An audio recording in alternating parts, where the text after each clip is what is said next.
From Bartlesville, Oklahoma, this is Midwest Sports Saturday. Good morning, I'm Joey McWilliams, sitting alongside my longtime friend and broadcast partner, Micahel Westbrook.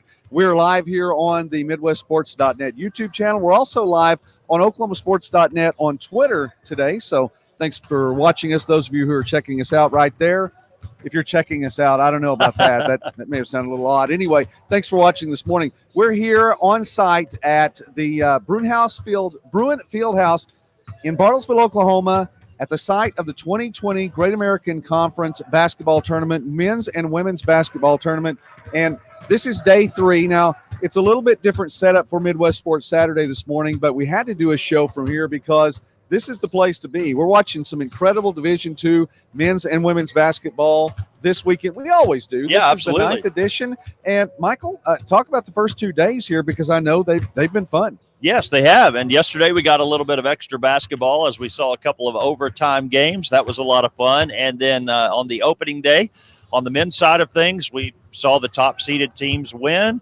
The women's side, that was not the case. We had Arkansas Tech with a big victory over Harding. We're used to seeing Arkansas Tech in the semifinals, so that was certainly something that caught everybody's attention. A 7 seed winning 74-72. That was kind of the game that stuck out for me on the women's side. And then also I like the way that Micah Spate played for Southern Nazarene to lead his team. Those were 2 bright points from the first day. No doubt. No doubt. And then, of course, we have a lot of action going on today. Listen, just a little bit of some housekeeping really quickly. Our lighting is a little bit different. So, obviously, it looks good. Well, there's a little bit of a glow here all the time. I get that. I know that's a course hazard. That's part of it. But we didn't want to turn on the tanning bed lights, as they've been called, yes, because there is practice going on behind us. You talked about Arkansas Tech. Arkansas Tech warming up, getting ready for that semifinal, and so Coach Dave Wilbers and his team getting ready to go. Now, we have a program. You got the program right there. You right can here, tell everybody. us what is happening today. Yeah, well, I didn't fill this one out, but I think I know. You remember? Yeah, we'll start at noon today on the men's side of things. It's going to be number 1 Southern Nazarene against 4th seed Oklahoma Baptist in what should be a fantastic matchup. Southern Nazarene looking to make their 3rd consecutive trip to the championship game. They've won the previous 2 championships. And then at 2:15, 2nd seed Southeastern, they're also looking for their 3rd consecutive trip to the finals after 2 losses the last 2 years to Southern Nazarene. They will take on a Henderson State team, a Henderson team that came from behind to beat Monticello yesterday. And so that's what it looks like on the men's side. And then on the women's side of things, 5:45 start time. We'll have Henderson against Southeastern Oklahoma State. And then our late game at 8 o'clock, the final one will be Monticello and Arkansas Tech. And, we expect Southern Nazarene to be there on the men's side, obviously, because this has been such an incredibly talented team. The GAC Player of the Year in Jonathan Dunn, Micah Spate, the rest of the crew. I mean, this is a team really that's been built for this year as well. I mean, I know they were ahead of the game 2 years ago when they were really showing out, and now this is a team that really can go far. And I think a lot of us expected Southeastern, to be that number 2 team, even though they were picked preseason favorites in the conference, right up there near the top. We expect that a lot. So it should be really good today. Hey, we have our signage going on now. Yes, we're we official. do. We're official. And yeah, cool. Doug Self standing by as well to be on here in a little while. I know that'll be fun. Well, let's get to that point for a second because we were looking back through the program last night. 2018, you had names like Adam Dworsky, Kevin Buckingham from Southeastern. You had Micah Spate and Jonathan Dunn from Southern Nazarene. And here we are, 2020. All 4 of those players are still here. They've added some pieces around them. They've lost some pieces. Noah Starkey being the big key for Southern Nazarene, but they're both still here on semifinal Saturday. And one other thing, too, is we've talked about the men. And, yeah, those names 2 years ago, they were stellar names then. They're stellar names now. On the women's side, it's a little bit different story. Southeastern, the top seed, is here on semifinal Saturday. That's the only top seed.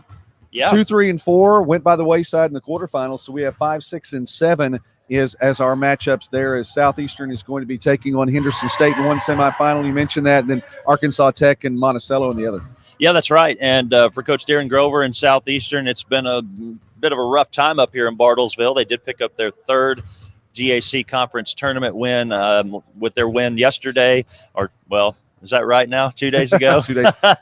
This turns into a long weekend. Just on paper, you look at that and go, well, hey, they're the number 1 seed. They were tied with a couple of other teams. Remember that. So they could have easily fallen to 2 or 3 in the standings and been one of these teams that had a hard draw in the opening round. Now, they had a tough draw. They were up by 30 at halftime in their opening game against SAU. It got a lot closer after that. I don't honestly know what to make of the women's bracket right now because we've never seen a 6-7 matchup at this point. Southeastern has struggled here over the years, so it's still Henderson is not a team that has been here every year either. So, it's kind of a toss-up. Yeah, it's still anybody's tournament. No Absolutely. doubt about that. Well, Michael, really quickly, I want to say thank you for being on my show with me. You're always welcome. All right. And like I said, longtime friend, longtime broadcast partner. We've worked together since, it's more than a decade 2009. now. Yeah, it's more than a decade 11th now. year. Longtime voice of the GAC as well. So I look forward to hearing your call as things get started at noon here, and you can see that on YouTube, GAC Athletics. All right, sounds good. We're going to bring the stats man in. Now we go get him. Away to Doug. All right, see you, everybody. I want to say thanks to everyone for watching. Now, some of you are watching us on Twitter right now. I appreciate that, but please let me encourage you, subscribe to the YouTube channel. We are growing the YouTube channel, and it gets more subscribers every day, and I'm grateful for that. So thank you for that. And also, we'll talk about high school basketball in Oklahoma a little bit more since we're on the OklahomaSports.net Twitter account. We'll get to that in a moment. Right now, we have Doug Self, who is the Assistant Athletic Director for Media Relations at Southwestern Oklahoma State University. That's a long title. It is. But he's worth every word of it, every letter in there. Doug Self is worth that. A friend of mine for years. I have so much respect for what you do. Number one is the sports information director, which is, that's what the long title means. Yeah, we'll just take it back to that. I still people call me Sid sometimes. There might be a new title, but I'm still a sports information director, and that's who I am. Well, not only that, I respect you because you do it well. Thank you. You're good at your job. Thank you. Just flat out do it well. And a good friend of mine too. This is a fun time of year. I always enjoy coming to Bartlesville for the basketball tournament and all the places that the GAC has these conference tournaments. But this is fun. It's a lot of fun. This is now the 8th year that I've been coming here. So I've been to every GAC tournament in Bartlesville here except for the first one. And, there's a lot of great memories through those years. There's been a lot of great games, a lot of great individual performances. Things are just different in March, and it's winter go home. How many games did we see yesterday where one team gets out to an early lead and you think, well, this one's over. Let's just go ahead and fast forward. Next thing you know, here comes the comeback in the second half. Let's take it to overtime, play 5 more minutes and see if we can decide it that way. So, when teams are playing for their lives, players are playing to extend their career another day. You never know what can happen. And there's been a lot of great memories here at the Bruin Fieldhouse. Well, they really have. And you talked about that yesterday. The thing that stands out to me, because Southeastern's women had that big 30-point lead. Michael was talking about that, 47-17 at the half, and nearly lost that. Yeah. There was a lead evaporate in the last minute 28 yesterday. You're talking about Monticello's men's team had a lead throughout, pretty much dominated that game throughout. And Henderson State went on a 13-2 run to close out regulation and an 8-0 run in and of itself there in the last minute and 28. That was big time. Yeah, it really was. And I think I've accepted because, at halftime of the Southeastern game the other day, we thought, okay, this one's over. I've accepted now that at no point today am I going to say this game is over. There is under no circumstance is a game over. Anything can still happen in any one of these games. That Henderson State comeback was incredible because I, talked with David Sally and some of their people afterwards, and there was nothing that happened the last 10 minutes of the game that would have led you to believe that comeback was going to happen. Because Henderson State looked out of sorts for a good portion down the stretch. Monticello seemed to have control. They seemed to have every answer whenever Henderson would make a run. So, I thought if Henderson got to the point where it made it a one-possession game in the final minutes that, okay, something interesting could happen. But there was just nothing that led you to believe that I could have said with certainty, this is going to happen. Henderson's going to make this run. And then they did. So that's the glory of March Madness basketball. It is fun. And March Madness is not just – relegated to Division I. This is Division II basketball. There's a lot of Division III basketball. We cover on MidwestSports.net. We cover Oklahoma and Arkansas and Kansas, Missouri, Nebraska, Iowa. Nebraska Wesleyan, a dominating team, in Division III and national champions a couple years ago. I think they're poised to make a run again this year, in Division III. Of course, NAIA, well, we're a week away from Yep. Kansas City on the Division Yep. One side of the NAI, and lots of teams within the MidwestSports.net region that have the opportunity to make that trip to KC. And well, that tournament, 32 games, you're trying to get 5 games. You have to win 5 games in 6 days, Yep. basically.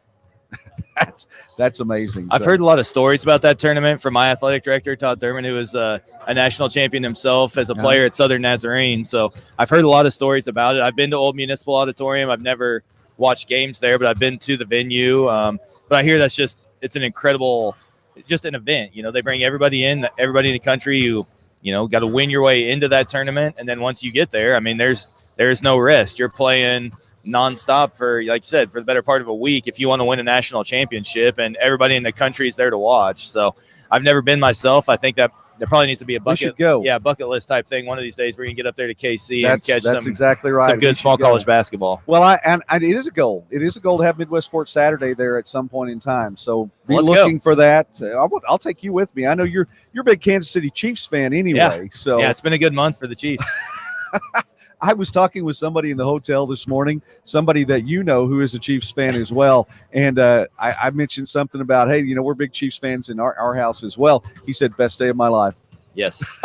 That was an incredible day. I drove from Weatherford up to Topeka to watch it with my dad. Because, he'd been waiting 50 years to see that game. I'd just been waiting, 32. He'd been waiting 50 years to see that game. So I figured that if I'm going to have to wait another 50 years, who knows who's going to be around by then. So I wanted to make sure I was with some family to see that game, and what a memory that was. I'm sure. It was fun. It was a fun one to watch. Really quickly, Doug, what do you do here with the GAC? I know you said you're here all the time, but you play a role. Yeah, so I'm the official statistician for the Great American Conference Tournament. This is the 8th year I've done that ever since I got into the league. That I came in January of that year, and they were looking for someone to fill in. I don't know how they did it the year before, to be honest, but they just asked me if I wanted to do it. And basketball stats is something I've always enjoyed because, you're in the gym, you get to watch the games all day long. And I just got to sit there on a computer and punch in some buttons and give everybody some numbers about what's happening. So it's a fun role. I really enjoyed it. And, hopefully no matter where we go from Bartlesville, wherever we go next, if they keep me on, I'm going to keep giving those stats out to the people. That's right. This is supposed to be the last year in Bartlesville. And I think the tournament will be in Tulsa next year. Yeah, that is the plan, I believe. I don't know how official it is, or if they're still waiting on. I don't know how that process goes, but we'll get there at some point. All right, Doug Self, the Assistant Athletic Director for Media Relations at Southwestern, and by the way, shout out to Josh Collins too, who has been up here so many years as well. So how are you handling it without Josh up here? It's a little different, I'm used to having him as my right-hand man, my stat caller, stat runner, and, the film uploader. But, like you said, there's high school basketball going on too. Yeah. And so the Pioneer Cellular Event Center was a popular destination. So we've got I believe a Class 2A area taking place in Weatherford this weekend. Right. And he got to stay behind and take care of all that. Schools from my county in southeastern Oklahoma are playing in Weatherford for a trip to the state tournament. So that's something. Anyway, it really is something. Doug, thank you so much, my friend. I appreciate that. Yes, sir. Thanks, Joey. Maybe we'll get an official answer in a moment with our next guest who comes on. So we'll be speaking with a couple more people here. Midwest Sports Saturday. Now, I said I would mention the Oklahoma High School playoffs. And if you'd like to keep up with the scores for the Oklahoma High School playoffs in basketball and in many other sports, in volleyball, football, baseball, and softball as the state tournaments go around, well, you need to stop by oklahomasports.net. We have every score from every game in every class, and we are keeping up with that today. And by the way, if you do watch and you are looking for the stats on oklahomasports.net, please be patient with me because I'm broadcasting some basketball today, another 4-game basketball day today. And come on in here today from Bartlesville. So we will get all those scores up there for you. And we get to visit now with another person who's a friend of the show. Another person. What a great way to be introduced. You're not like a Muppet or something. I guess that is true. You're speaking facts. Another person who's a friend of the show, the Associate Commissioner for Communications in the Great American Conference. And this is Eric Moyer. I appreciate you coming on with us, Eric. I appreciate all you do. 2 times in the calendar year, the first one's free. The check's in the mail. Second one's pricey once you hit that 1,000 subscriber mark. When we get up to 1,000 subscribers, we'll talk to you about that. Right. Please subscribe. I know we have a lot of folks watching us right now on Twitter because we are streaming on the OklahomaSports.net Twitter account right now too. But please subscribe to the YouTube channel. I'd appreciate that. Text it or tweet in where you're watching from. That would be cool. Yeah, right. Go ahead and let us know from where you're watching us. That'd be a good point. I mean, you'll have to do that a little bit later. We have a guest. Bartlesville, Oklahoma. I don't think you're left-handed. You don't know. I don't know that. Okay. Eric Moyer, by the way, who really does keep things running around here, does a fantastic job year in and year out. We work together with conference tournaments, not just basketball, volleyball and baseball and softball and soccer and just about everything that the GAC has a video broadcast for a conference tournament. We've worked together. You do a good job. I appreciate that. Someone has to do it. And nobody knows the tiebreakers better than Eric Moyer. That is why I come sporting in a tie. It is my nods to the worst day of my year, is the day between that Thursday and Saturday of the regular season. And you're figuring out who is going to be what seed in the tournament, what teams don't even make the tournament at all. Yeah. And there are so many things that go into that because there are teams, the 8 and 9 teams, even this year in the league, had the same conference record. But by virtue, we already knew how it played out, whether it was direct head-to-head or against our next tiebreakers against the best of the field. We already knew who was in, so that did make, the 9th place teams knew going to say that they were out. Right. But we have to sometimes, show your work. That's right. You'd say show your work. I like that. Because, like I said, our first tiebreakers head-to-head. Everybody plays twice, so if you sweep, there's your advantage. It's why Southeastern is the 1 seed on the women's side. Right. By virtue of the fact they swept Southwestern. And so in that breaker, they were 1. So you see it was advantageous to avoid UAM in the 3 seed or Tech in the 7 seed. Yeah. So it's all worked out there. Same thing with 4, 5, 6, 7, 8, like I said, making the field.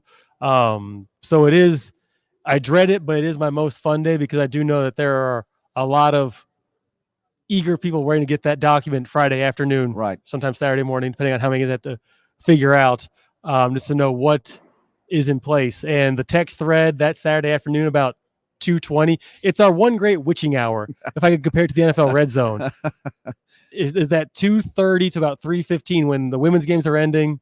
And so we were like, this year they were 32 possibilities because one game didn't matter. And so as one game wins, we're you lop off half every time until you get down to the final one.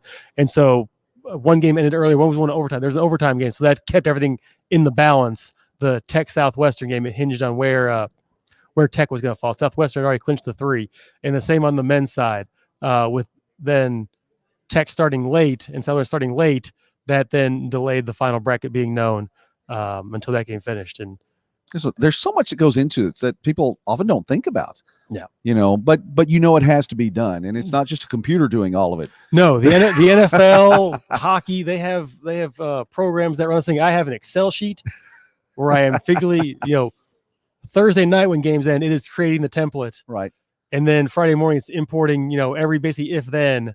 But, before all the computer stuff, though, people did that. I mean, they're and you don't have to go back too far. Say if you bring in Commissioner Prude, he could tell you that I'm sure it was done by Stone, just with tally sheets.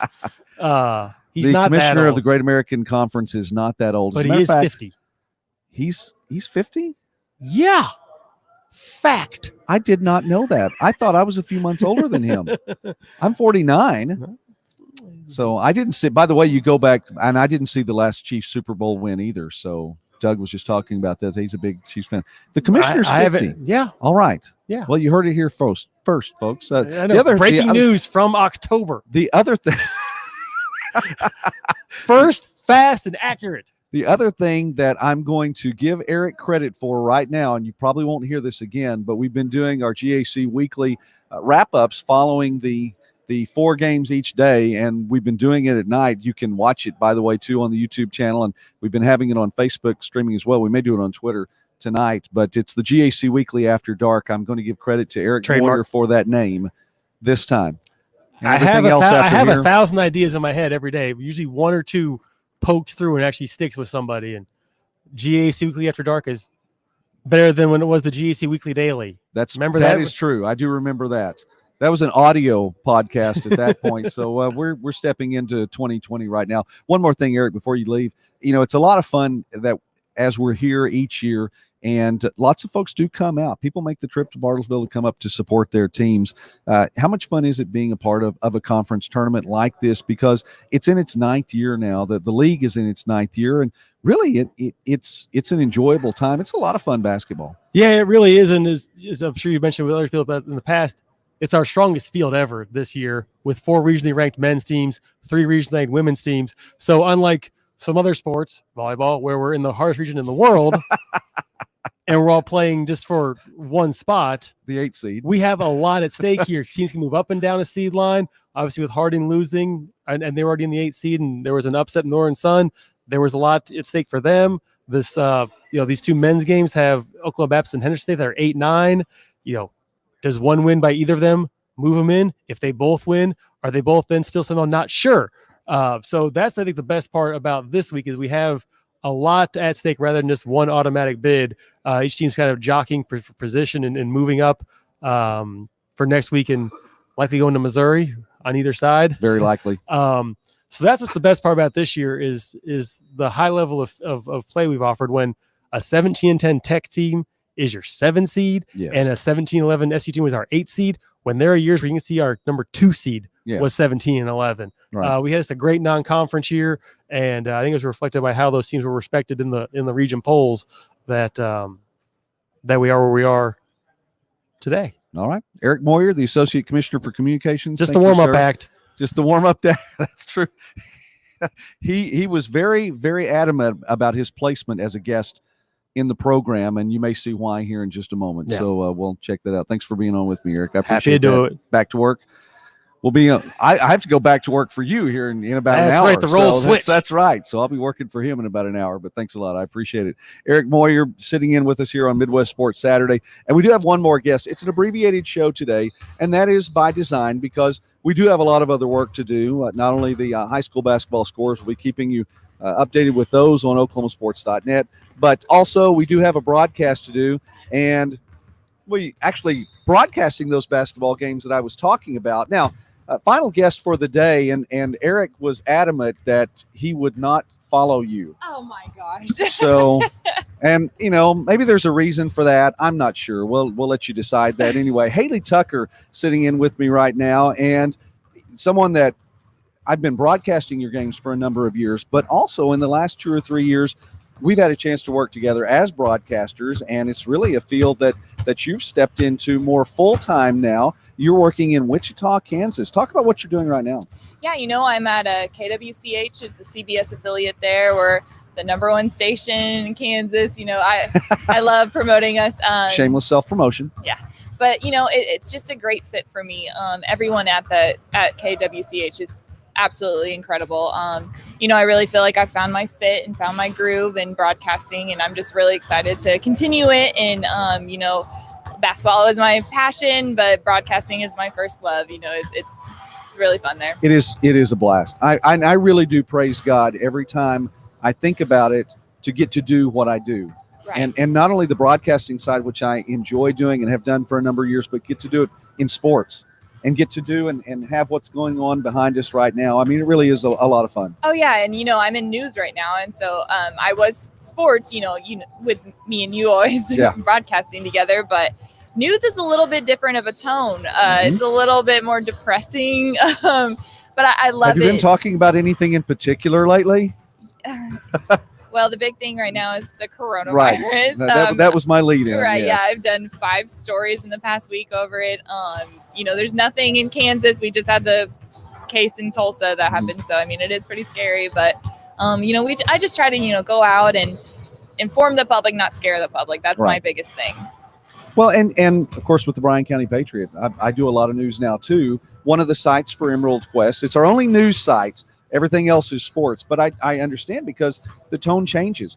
For the most part, we're going to be celebrating basketball one way or the other, for what's going on today and tomorrow as the tournament winds down. But you're right, there you have to adjust to what you're seeing and simply report it as it is. Right, and I'm so excited to be back in Bartlesville in my hometown. Just reporting on basketball. Yes. That's just exciting. Well, let's talk about that for just a moment then. It wasn't that long ago, just 360 some odd days that you were on this court. And the last time that you played here, you got to cut down the nets Southwestern, in your 4 years, finally won that elusive tournament championship last season. And so talk about that, not only playing here, but being here and getting to do it in Bartlesville. The key word that you just said there is finally. We got so close my freshman year, got beat out by Arkansas Tech. They were unstoppable. They beat us by 40 or some odd points. And then sophomore year, junior year, we came up short. And then I remember telling Hayden Pretty, my other senior guard, we got together and we said, we're winning it this year. There's no way that we are not winning it. And so, coaches are obviously behind us, players were behind us, and we got it done finally. That's the key word there. And then, of course, you went on from there. And I know we've talked about this before, but there may be folks who haven't had a chance to hear you, at least on this channel, talk about this. But you went on from that win, and you all won 35 consecutive games last year. It was bookended by a couple of losses. Unfortunately, lost the first game of the season, then the last game of the season. But that last game was the national championship game, a double overtime loss to Lubbock Christian. So, you were able to springboard the conference tournament championship into a 6-game run after that. Right, and we did lose that first game. And so I remember being in the locker room at the end. I said, this is our only one.